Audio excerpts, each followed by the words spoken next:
அப்சல் பாய், அஸ்ஸலாமு அலைக்கும் அப்சல் பாய். ஓ கரீம் பாய் சும்மாரியா? ஏண்ணே என்னாச்சு? அட ஏன் பாய், அவசரத்துக்கு 10,000 ரூபாய் கடன் வாங்கினேன், வாங்கி 2 மாசம் ஆச்சு. இப்போ மட்டும் கண்ணில் மாட்டேன், அவ்வளோதான். அப்சல் பாய் ஒன்றும் இல்லை, என் மனைவி பிரசவத்துக்கு கொஞ்சம் கடன் தேவைப்படுது. மாதம் மாதம் கொஞ்சம் கொஞ்சமாக கொடுத்துடலாம், கொஞ்சம் உதவி செய்யுங்களேன்.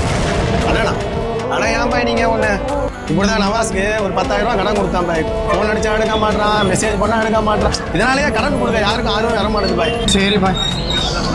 சே, அகமது பாய் வேற மெடிக்கல் ஹெல்ப்னு கேட்டார், இது கூட காசு கொடுக்க முடியாது. சரி இந்த நவாஸ் பையலுக்கு அடிச்சு பார்ப்போம்.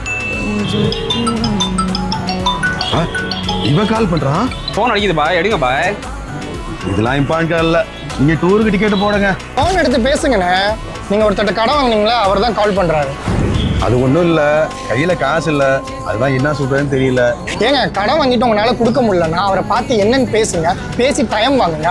அதை விட்டுட்டு இப்படி காலிங் எடுக்காம மெசேஜுக்கும் ரெஸ்பாண்ட் பண்ணாமல் இருக்கிறது சரியா? உங்களை மாதிரி சில பேர் கடன் வாங்கிட்டு இப்படி நடந்துக்கிறனால தான் கடன் கொடுத்தவங்களுக்கு இனிமேல் யாருக்குமே கடனே கொடுக்கக்கூடாதுன்னு ஒரு கெட்ட சிந்தனை வருது. ஸோ அதனால தேவை உடையவங்க பாதிக்கப்படுறாங்க. இனிமேலாச்சும் மாற்றிக்கோங்க. ரசூலுல்லாஹ் சொல்றாங்க, யார் அவருடைய பொருளாதாரத்தை திருப்பி அடைக்கவே கூடாதுன்ற நோக்கத்தில் கடன் வாங்குகிறார்களோ அத்லஃபஹுல்லா, அல்லாஹ் கடைசி வரை அவர் அந்த நிலையிலே வைப்பார். ஒவ்வொரு நேரத்தில் ஒவ்வொரு பொய்யை சொல்லி அப்படி தப்பிக்கக்கூடிய ஒரு நிஃபாக்கு தனம் தான் அவருடைய வாயிலிருந்து வெளிப்படுமே ஒழிய அவர் அந்த கடனை திருப்பி ஒப்படைக்கக்கூடிய அந்த ஒரு நிலை இருக்காது.